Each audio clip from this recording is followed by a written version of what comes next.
हर हर महादेव, जय श्री राम। जैसा कि आप लोग जानते हैं कि सावन आने वाला है इस वर्ष का, और उसी के साथ में हमें भगवान शिव से जुड़ी हुई विशेष पूजन अर्चन अवश्य करना चाहिए। इसमें कोई भी संशय किसी को नहीं होना चाहिए। तो इसी सावन के उपलक्ष्य पे मैं आप लोगों को विधान देने जा रहा हूँ, जो कि हमारे पूर्व जन्म के पापों को, उनका स्तर बहुत हद तक कम कर देता है। अब देखिए, समाप्त करना ना करना ईश्वर के हाथ में है, हमारे हाथ में केवल कर्म करना है। परंतु जो भी साधक लोग होते हैं, या सामान्य लोगों को भी ये करना चाहिए, परंतु साधक लोग ये जानते हैं, अच्छी तरीके से बात जानते हैं कि कर्म और कर्म का फल क्या होता है। इसीलिए उनका जो बुद्धिमान और उच्च स्तर के साधक लोग होते हैं, वे हमेशा यही प्रयत्न करते रहते हैं कि हमारे संचित कर्मों में से, जिन्हें कि हम पाप कर्म कहते हैं, या ऐसे कर्म जिनकी वजह से हमें कर्म का बंधन लगा रहता है, वो किस तरीके से कटे, किस तरीके से कम हो, किस तरीके से उनका शमन हो।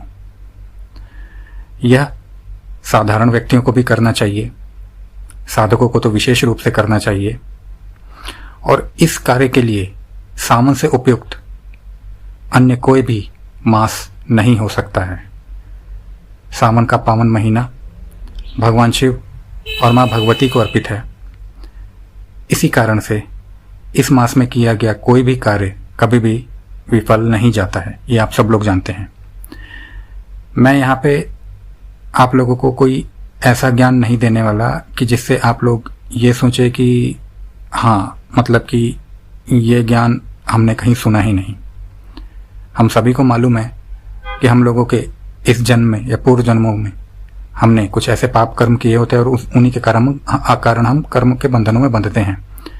जो भी संचित कर्म होते हैं, उन्हीं के वजह से कोई भी मनुष्य जो है वो अपने सुख या दुख को भोग रहा है। और इस जन्म में जो भी अधिकांश हमारी बाधाएं होती हैं, वो हमारे संचित पाप कर्मों की वजह से ही होती है। तो क्यों ना हमें इन पाप कर्मों को अपने स्तर पे कम से कम लाने का प्रयास करना चाहिए। उनको क्षमा करना या उनका काटना तो स्वयं ईश्वर के हाथ में है, जैसा मैंने पहले कहा, परंतु कर्म हमारे हाथ में है, और किया गया कर्म कभी भी विफल नहीं जाता। ये गीता का भी सार है। ये प्रत्येक आप कथा में, भागवत कथा हो, कोई भी आप किसी में भी आप ये सुनेंगे तो अवश्य आपको पता चलेगा कि मनुष्य के हाथ में कर्म है, और कर्म कभी भी विफल नहीं जाता है। अच्छा करिए, बुरा करिए। विषय पर लौटते हैं। मैं आप लोगों को यहाँ पे विधान देने जा रहा हूँ, ना ही यहाँ पे कोई मंत्रात्मक आपको मैं क्रिया बताने जा रहा हूँ, ना ही कोई तंत्रात्मक क्रिया बताने जा रहा हूँ। होती सब कुछ है, परंतु मैं सोच रहा था कि एक सर्वसुलभ विधान सभी के लिए प्रस्तुत करूँ, जिससे कि सभी लोग इसका लाभ उठा सकें।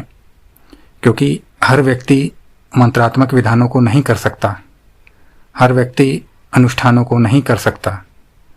सावन में विशेष रूप से अनुष्ठान किए जाते हैं, आप सभी को मालूम है, आप सभी लोग इस बात से ज्ञात हैं। परंतु मैं यहाँ पे विधान की बात कर रहा हूँ। ये विधान सटीक है। ये विधान ऐसा है कि जो आप लोगों के पाप के कर्मों को, जो संचित पाप के कर्म होंगे पूर्व जन्म के, इस जन्म के मैं नहीं कह रहा, पूर्व जन्म के जो पाप के कर्म होंगे, उनको बहुत हद तक कम कर देगा।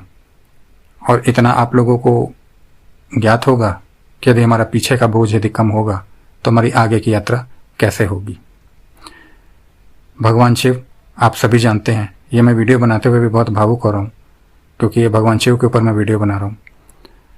और भगवान शिव कितने दयावान हैं ये लोग आप सभी जानते हैं, कितने करुणामयी हैं ये लोग आप सभी जानते हैं। उनके बारे में, उनकी प्रशंसा में मेरे पास शब्द नहीं है कि मैं कह सकूं। इतने, बस मैं क्या बताऊं, मैं बहुत भावुक हो रहा हूं बाबा की बात करते हुए। तो इसलिए मैं विषय पर ही आता हूं। करना क्या है कि सावन का पूरे मास में हमको ये करना है, और करना चाहिए। विधान मैं आप लोगों को दे रहा हूं, और इसमें मैं आप लोगों को बताऊंगा कि विशेष मैंने क्या बताया, आपको अलग से क्या बताया। हमको करना ये है कि आप लोग सुबह सुबह उठिए, और जो आप मंदिर जाते हैं, आपको मंदिर इसमें प्रतिदिन जाना है, आप लोग सुबह सुबह उठिए, स्नान आदि करके आप लोग अपने पूजन कक्ष में पहुंचिए, आसन पे बैठिए। और आप लोगों को करना है ये है कि यदि आप अपने घर के मंदिर में पूजा करना चाहते हैं तो उचित है, अन्यथा आवश्यकता नहीं है, क्योंकि आप मुख्य मंदिर में जा ही रहे हैं। आप लोगों को करना कि आप अपने आसन पे बैठिए। इसमें आपको अपने पास में एक लोटा रखना है, लोटे में जल रखिए, हाथ में अक्षत और थोड़े से पुष्प लीजिए और संकल्प लीजिए कि आप लोगों के पूर्व जन्म के जो भी पाप हैं वो भगवान शिव की कृपा से पूर्ण रूप से उनका शमन हो, पूर्ण रूप से उनका नाश हो। जो भी ज्ञात अज्ञात आपके जितने पाप कर्म आपसे पूर्व जन्मों में हो चुके हैं, उस अक्षत और पुष्प को आपको उस लोटे के जल में छोड़ देना है। अब पूजन का विधान आप सुनिए। सर्वप्रथम आपको क्या करना है? सर्वप्रथम आपको गणेश जी के, जो लोग मंत्र जानते हैं, मैं दोनों तरीके से बता देता हूँ। गणेश जी के मंत्रों का जाप करना है, कम से कम 3 माला। यदि किसी के पास गणेश मंत्र नहीं है तो क्या कर सकते हैं? जिनके पास मंत्र नहीं है वो अष्टोत्तर शतनामावली का, यानी कि 108 नामों का उच्चारण करेंगे। गणेश जी के अर्थात 108 नामों का जो आता है, आप पुस्तक से देख सकते हैं, आप उनका पाठ करेंगे। इसके बाद मैं क्रमबद्ध तरीके से बताता हूँ। पहले गणेश जी, फिर उसके बाद कार्तिकेय जी। पुनः वही, मंत्र है तो 3 माला, नहीं है तो अष्टोत्तर शतनामावली का 108 नामों का पाठ करेंगे। उसके बाद में माँ गौरी या माँ पार्वती से संबंधित यदि आप लोगों के पास मंत्र है तो उनकी 3 माला कम से कम, मैं बता रहा हूँ। नहीं है तो आप लोगों को माँ दुर्गा के 108 नामों का पाठ करना है। उसके बाद आप लोगों को क्या करना है कि आप लोगों को माँ गंगा का मंत्र 3 माला, यदि नहीं है तो माँ गंगा के 108 नामों का आपको पाठ करना है। वो भी आपको यदि नहीं मिल पा रहे हैं, माँ गंगा के 108 नाम वैसे तो मिल जाएंगे, तो फिर भी आप मन ही मन माँ गंगा को प्रणाम करके आशीर्वाद मांग लीजिए। उसके बाद आप लोगों को क्या करना है? नागराज वासुकी का आप लोगों को मंत्र होगा नहीं आप लोगों के पास, मैं जानता हूँ, तो आप लोग मन ही मन उन लोगों को, नागराज वासुकी को प्रणाम करके आज्ञा एवं अनुमति मांग लीजिए, उनका भी आशीर्वाद मांग लीजिए। इसके बाद भगवान, आप लोग हाथ जोड़ेंगे, आज्ञा, अनुमति एवं आशीर्वाद आप लोग भगवान शिव के सभी गणों से मांगेंगे। उसके बाद आप लोगों को नंदी महाराज, जिन लोगों के पास में मंत्र है वे लोग 3 माला करेंगे, नहीं है तो आप लोग फिर से मन ही मन प्रणाम करके आज्ञा, आशीर्वाद एवं अनुमति मांग लेंगे। अंत में आप लोगों को भगवान शिव का पूजन करना है। जिन लोगों को भी कोई भगवान शिव का कोई भी स्तोत्र कंठस्थ है, कोई भी मंत्र कंठस्थ है, मंत्र पंचाक्षरी के अतिरिक्त, वो कर सकते हैं। वो लोग पंचाक्षरी कर सकते हैं, कोई स्तोत्र कर सकते हैं। स्तोत्र आप कर रहे हैं तो आपको स्तोत्र कंठस्थ होना चाहिए, देख देख के वाला पाठ नहीं है।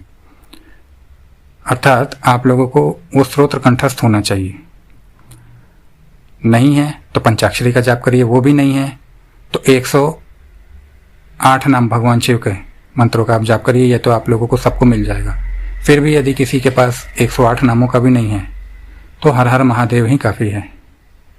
हर हर महादेव या ओम नमः शिवाय, आप जो भी है यथाशक्ति आप भगवान का नाम लीजिए।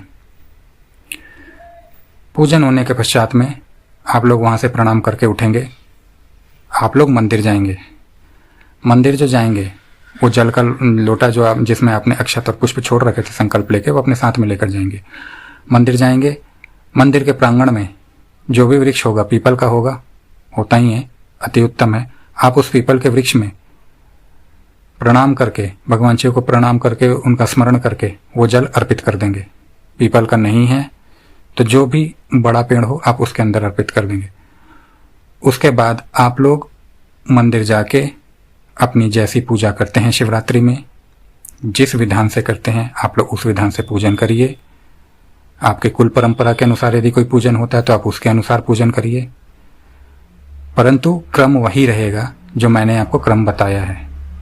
यानी कि शुरू में आप लोग यदि दुग्ध से स्नान करा रहे हैं या जल से स्नान करा रहे हैं तो आप लोग पहले गणेश जी को कराएंगे, फिर कार्तिकेय जी को कराएंगे, फिर माँ भगवती को कराएंगे, फिर उसके बाद में माँ गंगा को कराएंगे। जिनकी प्रतिमा नहीं है तो आप उन लोगों को मतलब उनको आप उनका स्मरण करके थोड़ा सा जल अर्पण कर देंगे। माँ गंगा को कराएंगे, वासुकी जी को कराएंगे, भगवान शिव के सभी गणों के नाम का जल अर्पण करेंगे। उसके बाद में नंदी महाराज को कराएंगे, अंत में भगवान शिव को कराएंगे। आप इससे यकीन मानिए कि आप इसको करके देख लीजिएगा। 1 महीने आप पूरे सावन इसे करके देख लीजिएगा, बिना एक भी दिन छोड़े हुए। अब इसमें कई लोग अपना दिमाग लगाएंगे कि इसमें मैंने विशेष क्या बताया। भाई लोगों को तो क्रिया चाहिए, लोगों को मंत्रात्मक विधान चाहिए, मंत्र दे दो, करना हो चाहे ना करना हो, है ना, प्रचंड मंत्र दे दो। मैंने इसमें आप लोगों को जो बताया है वो सही क्रम पूजन का बताया है। आप लोगों में से बहुत लोगों को ज्ञात होगा, मैं ये नहीं कहता कि आप लोगों को ज्ञात नहीं होगा, परंतु शिव परिवार के पूजन का सही क्रम मैंने आप लोगों को बताया है। जिन लोगों को नहीं मालूम, इसी क्रम से भगवान शिव और उनके परिवार का पूजन होता है। ठीक है, ये मैंने आप लोगों को विशेष बताया है। और मैंने यहाँ पे मंत्र सबके हैं, मंत्रात्मक विधान भी हैं, सब कुछ होता है।